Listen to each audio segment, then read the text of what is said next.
I want to share a bit of a personal story with you and then reveal something that I've discovered that could change your life just like that. Have you ever sat back and watched what a few other people may be doing, the extreme success they're enjoying, and at just about the same time feel that maybe success was just slipping through your fingers?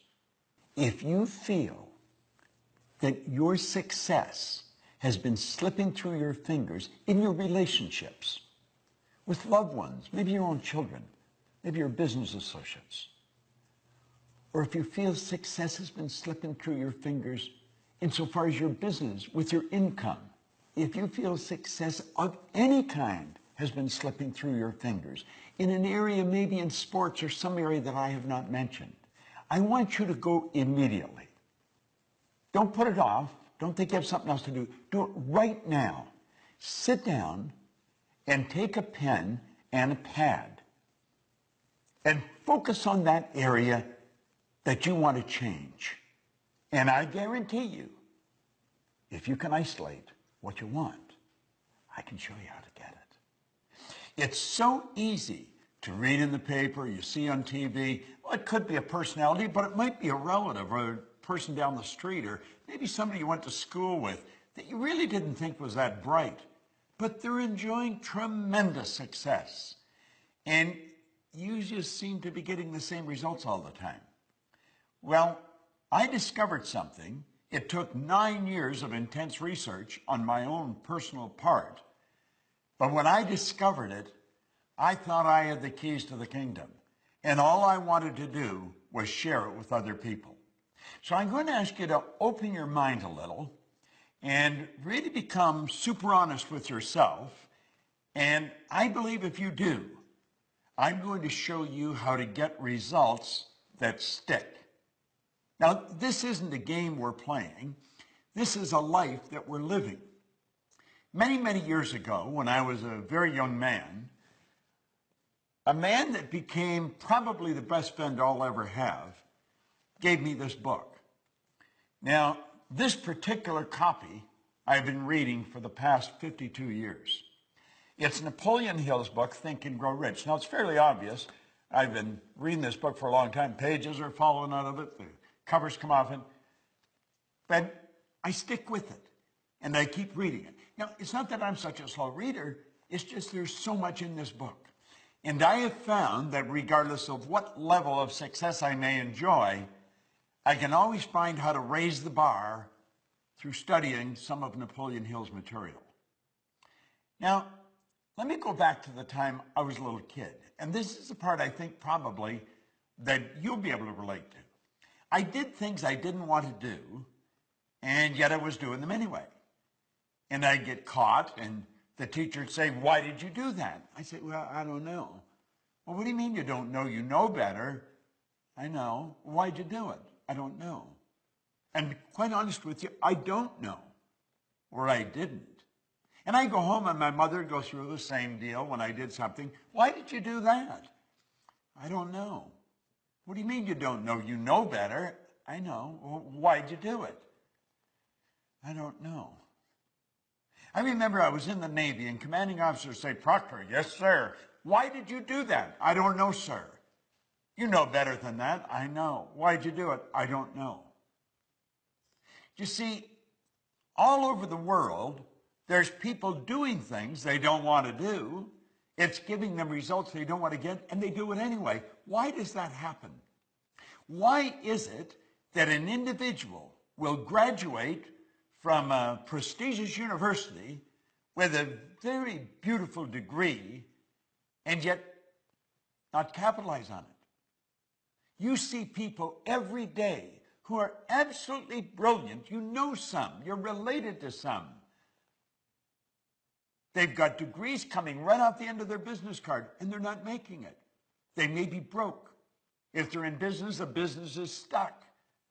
Why does that happen?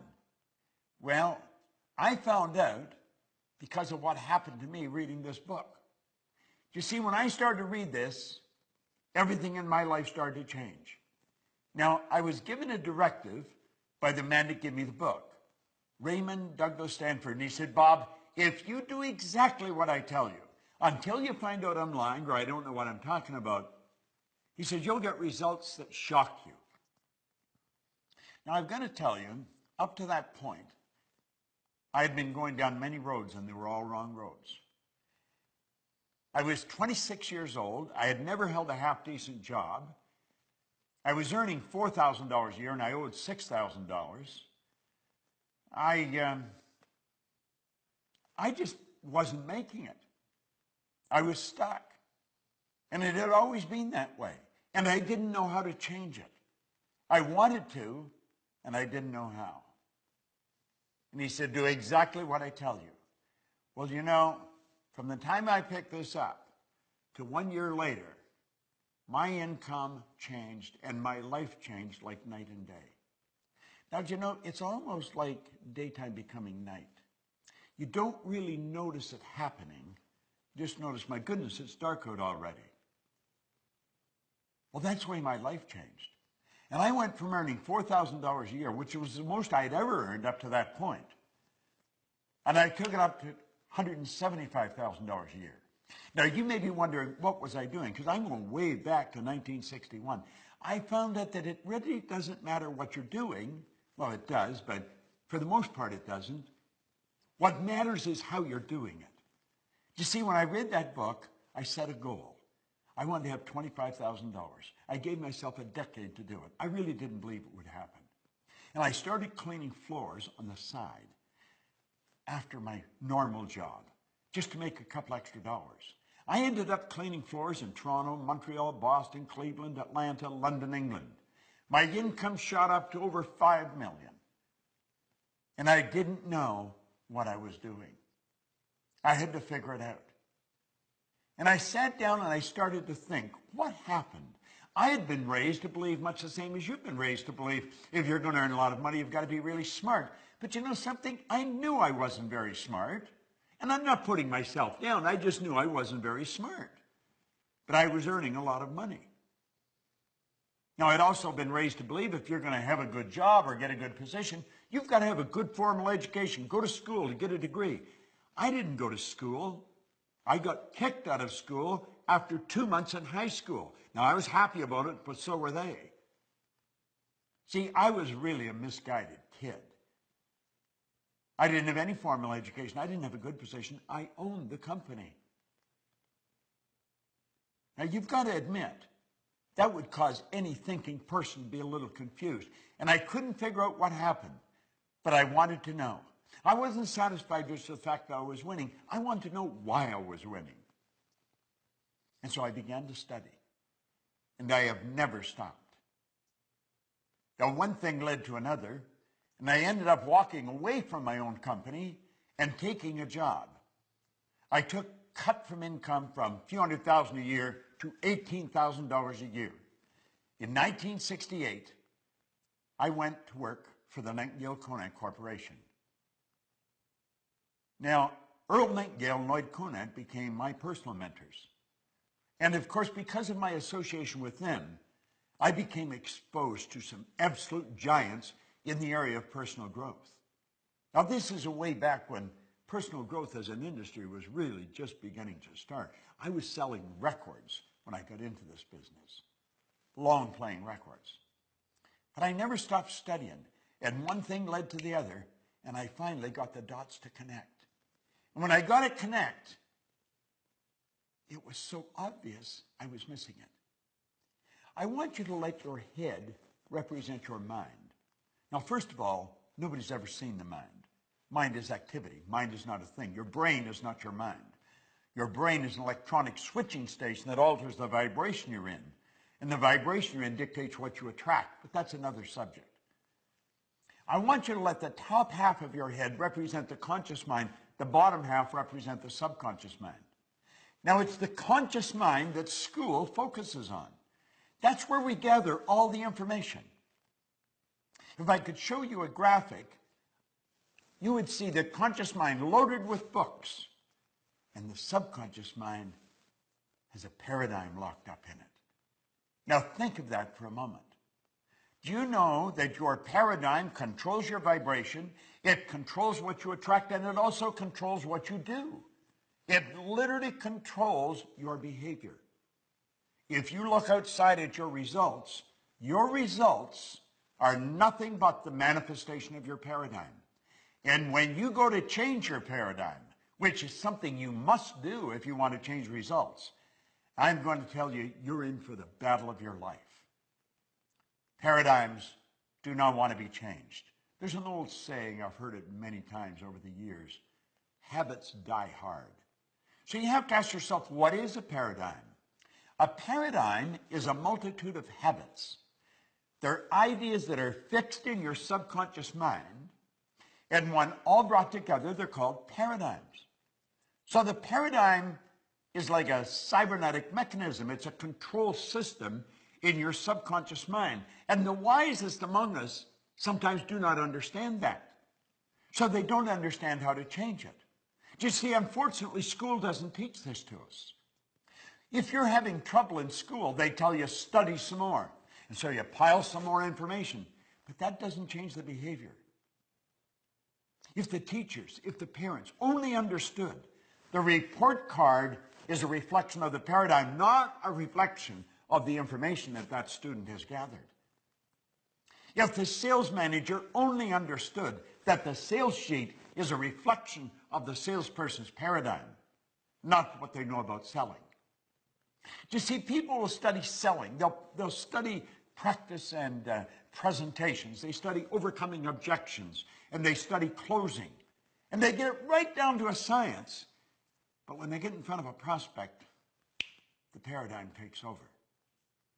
Well, you see, when I learned this, I thought I had made a breakthrough, and I had. But it was much bigger than I thought. I went into companies, and I started to show the companies how paradigms was controlling the productivity in that company, regardless of the size.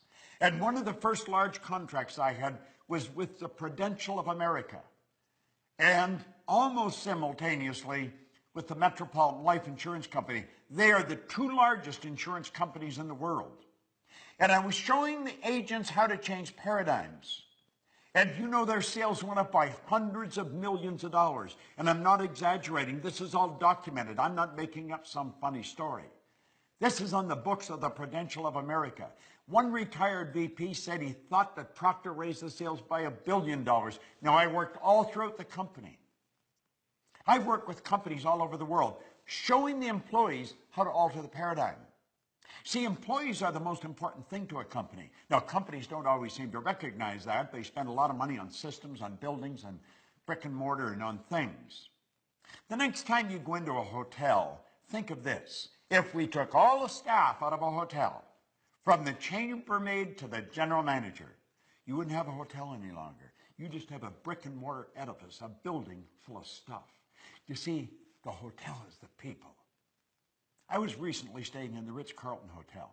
If you ask an employee where something is, they don't tell you, they show you. They have a motto: we are ladies and gentlemen serving ladies and gentlemen. Well, I want you to stop and really think of your results. And then ask yourself, do I know how to get better results? Oh, you do.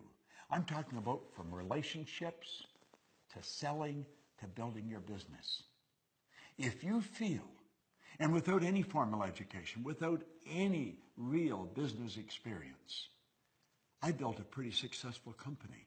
And I have been building successful companies and helping companies change, build bigger companies for 46 years now.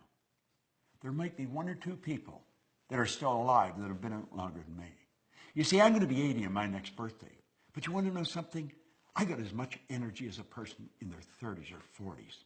And I'm going to tell you why. I understand who I am. I understand how to express the higher side of my own personality. See, we don't get energy, we release energy. And desire is the triggering mechanism to release the energy. Well, I can show you. I can show you how to alter the paradigm. I'll help you understand how it was built, because it's genetic.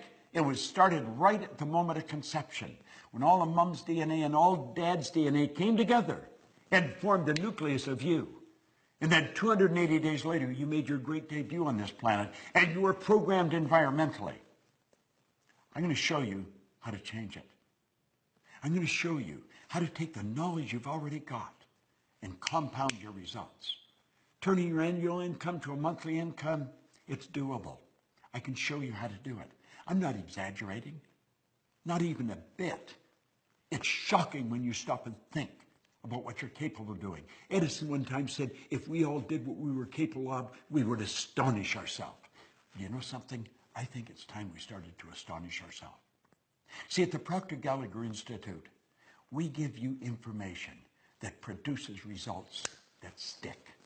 It's not a blip on the screen. I feel good, so it goes up, but it comes back down.